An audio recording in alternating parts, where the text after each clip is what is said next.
Hello, welcome to my YouTube channel. Do well to subscribe and to share. We bring you the best of knowledge and wisdom that will make you succeed in your endeavor. Welcome. There is a criteria for selection, my friends. As a young person, find a place. You can't hate everybody. Who are you?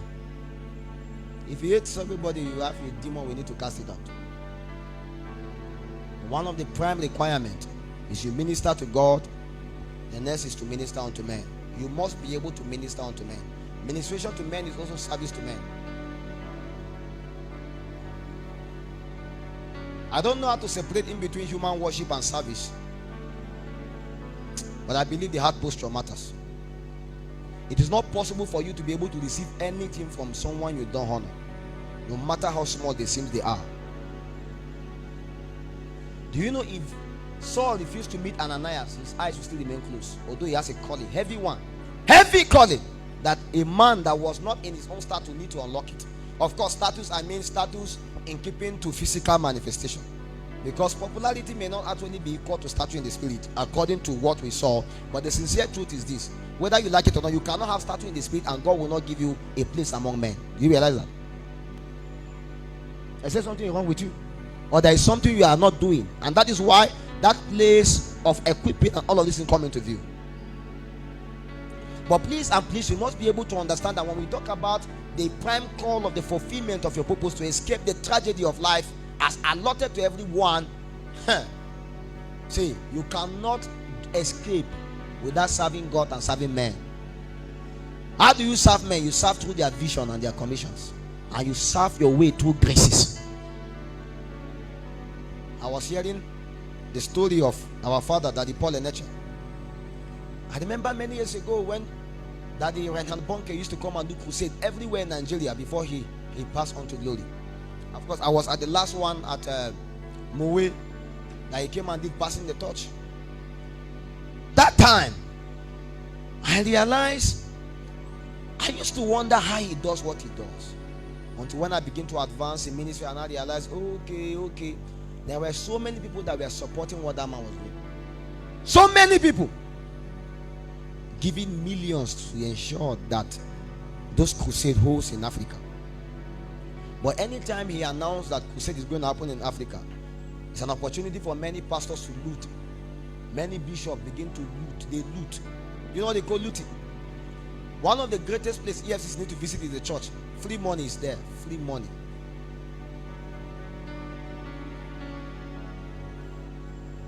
It's easy to steal money in church. Very easy. Nobody can catch you except God.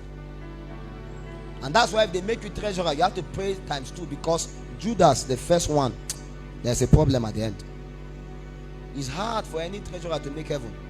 Very easy. It's very hard. The temptation is heavy.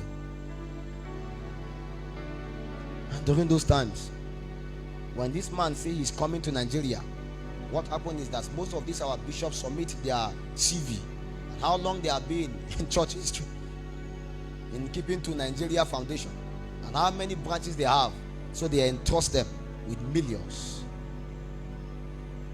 and millions of naira. I was at Mowe. I saw church politics. I was shocked. How somebody can collect money in the name of, okay, he's going to do this, he will not do it, this one. And we saw conflict going on because certain things was not put in place. And the person was pump money. They gave money for them to do some of these banners and the rest.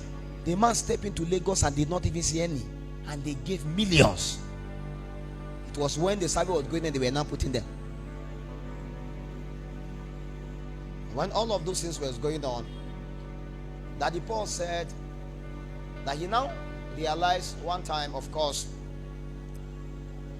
that when Daddy Bonke came and did the program, when he was done, he went to the hotel people. I think that's a very popular story, right? He went to the hotel people and tell them that, of course, they should ensure that they allow him access to that same room that he used, right? That he want to come and stay there extra days. I think he paid for about close to 10 days, you know. And Every day, when he's done with his activity, he'll come back, come and sleep there, be praying, oh God, let the grace upon this man rest upon me. He paid for an empty place. What he was doing there, lying on the bed, moving all down, does that thing look logical to you? No man received the anointing being logical. No man partake of something that God does in a generation. A time have to come that you will look as though you are abnormal. There is something that you did that does not make sense.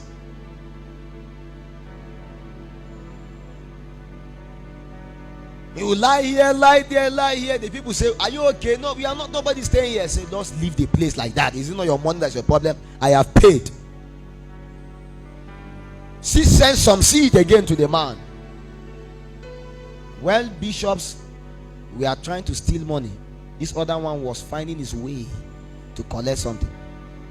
And many of them came and shook hands with that Reinhard Bonke, and they transact with check. This one came and he was able to give himself in service.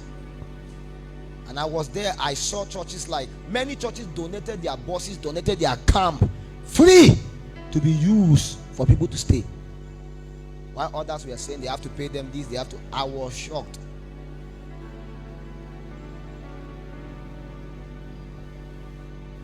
Of course, he spoke about how the encounter he had from this moment, from those very time. He find a strange grace of the miraculous, healing, and for the evangelistic.